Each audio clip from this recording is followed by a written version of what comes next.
નમસ્કાર દોસ્તો, સુપરફાસ્ટ તાજા સમાચારમાં તમારું સ્વાગત છે। દેશ, દુનિયા અને ગુજરાતના તાજા, મોટા અને સૌથી મહત્વપૂર્ણ સમાચાર જાણીએ તે પહેલા તમે ચેનલમાં નવા હોય તો ચેનલને જરૂરથી સબસ્ક્રાઇબ કરીને વિડીયોને લાઇક કરી દેજો।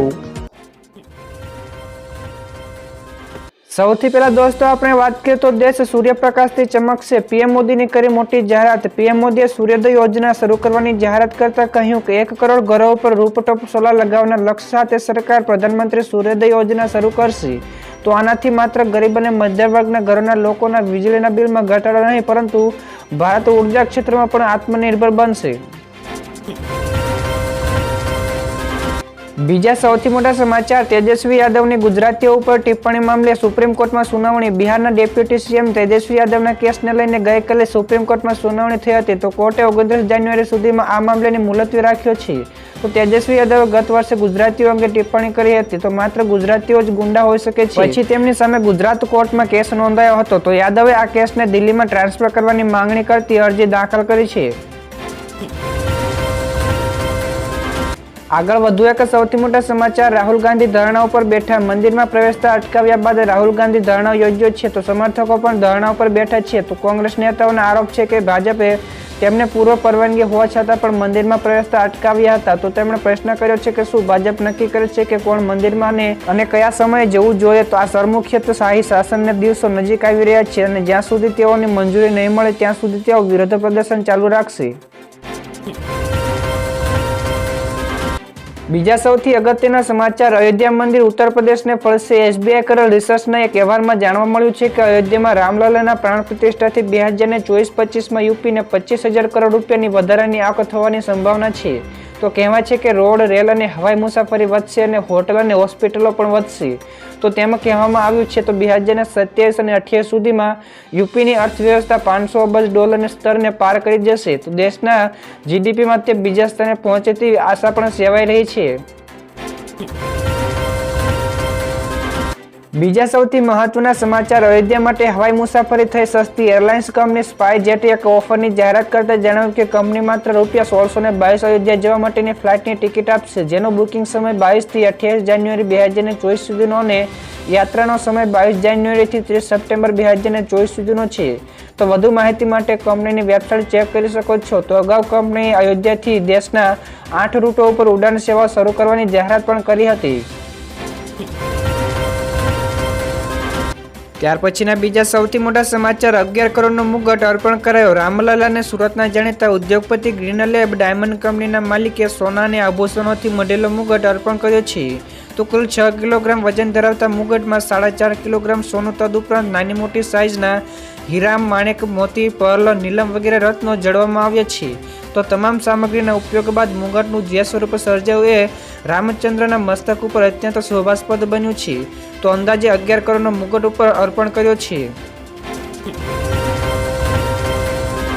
ત્યાર પછીના બીજા સૌથી અગત્યના સમાચાર, ધારાસભ્ય ચૈતર વસાવાને જામીન મંજૂર થયા। જી હા દર્શક મિત્રો, આમ આદમી પાર્ટીના ધારાસભ્ય ચૈતર વસાવાને જામીન મળ્યા છે। તો મળતી માહિતી અનુસાર આમ આદમી પાર્ટીના ડેડિયાપાડાના મત વિસ્તારના ધારાસભ્ય ચૈતર વસાવા અને તેમની પત્ની શકુંતલા વસાવાને રાજપીપળા કોર્ટે શરતી જામીન આપ્યા છે।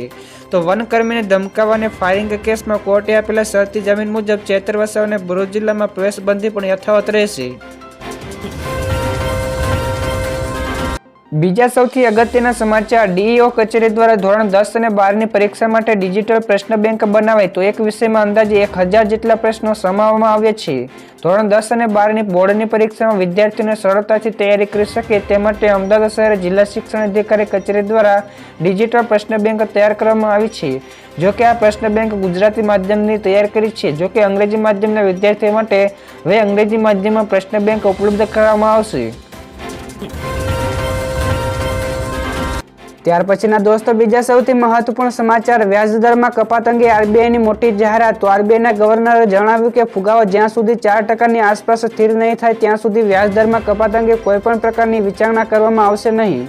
તો આ સિવાય ફુગાવો હાલમાં ધીમો પડવા લાગ્યો છે, પરંતુ ફુગાવો નીચા સ્તરે સ્થિતિ રહેશે તે સ્પષ્ટ પુરાવો જ્યાં સુધી જોવા નહીં મળે ત્યાં સુધી વ્યાજદરમાં કપાત અંગે કોઈ પણ કહી નહીં શકાય। તો આ વાત અંગે ગવર્નરે બ્લૂમબર્ગના ટીવીને આપેલી મુલાકાતમાં જણાવી હતી।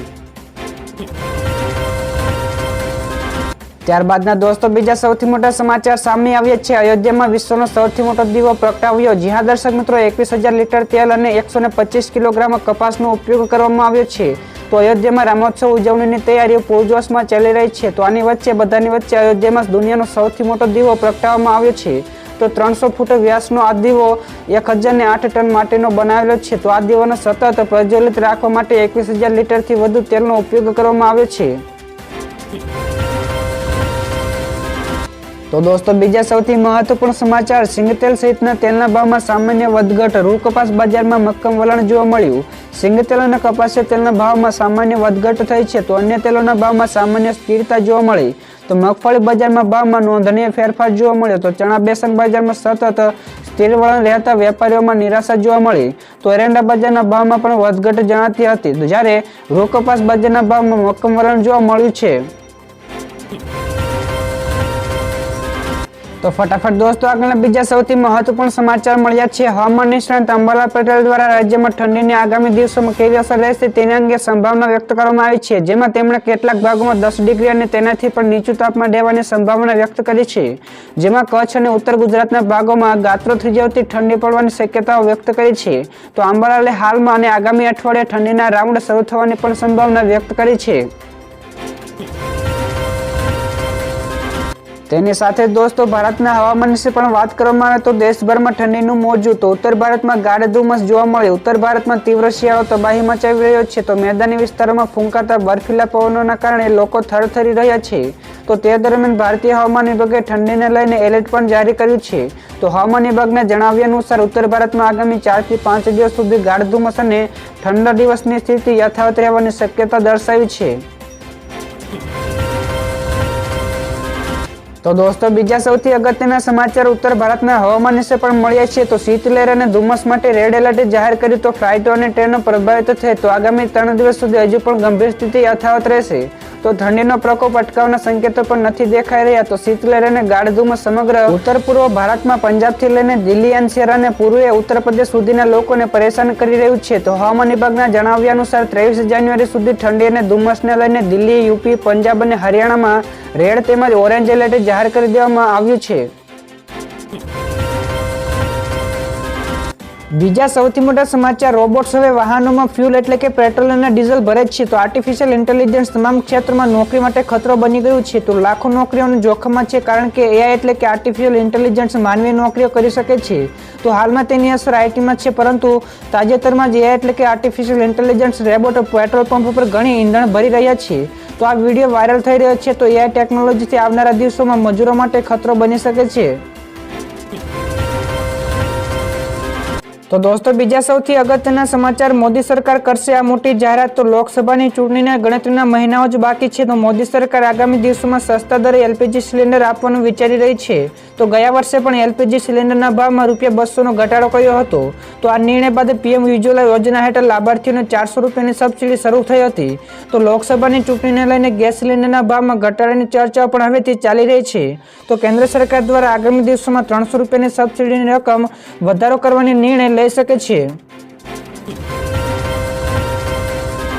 તો દોસ્તો બીજા સૌથી મોટા સમાચાર સામે આવ્યા, ગુજરાત કોંગ્રેસને મોટો ફટકો। લોકસભાની ચૂંટણી પહેલા ગુજરાત કોંગ્રેસમાં ભંગાણ થયું છે। તો વિજાપુરના ધારાસભ્ય સીજે ચાવડાએ રાજીનામું આપ્યું। તો સૂત્રો દ્વારા જાણવા મળ્યું છે કે 4 ફેબ્રુઆરીએ તેઓ ભાજપનો કેસરીઓ ધારણ કરશે। તો મોટી સંખ્યામાં કાર્યકર્તાઓ સાથે તેઓ ભાજપમાં પ્રવેશ કરશે। તેઓ ગુજરાત કોંગ્રેસના એક મજબૂત નેતા હતા।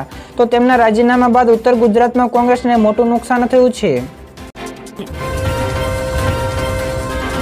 બીજા સૌથી મોટા સમાચાર મળ્યા છે, રાહુલ ગાંધીનું મોટું નિવેદન, આસામમાં મુખ્યમંત્રી સૌથી ભ્રષ્ટ નેતા છે। જી હા દર્શક મિત્રો, ભારત જોડો ન્યાયયાત્રા ઉપર આસામ પહોંચેલા કોંગ્રેસના નેતા રાહુલ ગાંધીએ આસામના સીએમ હિમંતા બિસ્વા શર્મા ઉપર શાબ્દિક પ્રહારો કર્યા હતા। રાહુલ ગાંધીએ કહ્યું કે હિમંતા બિસ્વા સૌથી ભ્રષ્ટ મુખ્યમંત્રી છે। તે ભાજપના અન્ય મુખ્યમંત્રીઓને પણ ભ્રષ્ટાચાર શીખવાડે છે। અને વધુમાં રાહુલ ગાંધીએ કહ્યું કે હિમંતા બિસ્વા શર્મા આસામ માટે કામ કરતા નથી, પરંતુ પીએમ મોદી જે કહે છે એ જ કામ તેઓ કરે છે। તો દોસ્તો બીજા સમાચાર વિશે ઝડપથી વાત કરીએ તો રાહુલ ગાંધીનું બીજું એક સૌથી મોટું નિવેદન, લાખોની જગ્યા સામે 5696ની જ ભરતી કરાઈ। જ્યાં દર્શક મિત્રો રાહુલ ગાંધીએ બેરોજગારી વિશે કહ્યું કે દેશમાં દર ત્રીજા વ્યક્તિ બેરોજગાર છે। તો તો પીએમએ તેમની સાથે દગો કર્યો છે. તો 18 કલાક મહેનત કરતા અને ભાડાના મકાનમાં રહેતા યુવાનો સાથે રેલવેમાં લાખો પદ ખાલી છે, ત્યારે સરકારે 5 વર્ષમાં માત્ર 5,696 પદ માટે ભરતી કરી છે. તો રેલવેમાં ઓછી ભરતી કરવાની નીતિ કોના ફાયદા માટે બનાવી છે? તો દર વર્ષે 2 કરોડની નોકરીનો વાયદો કરતો હતો. તો એક વાત સ્પષ્ટ છે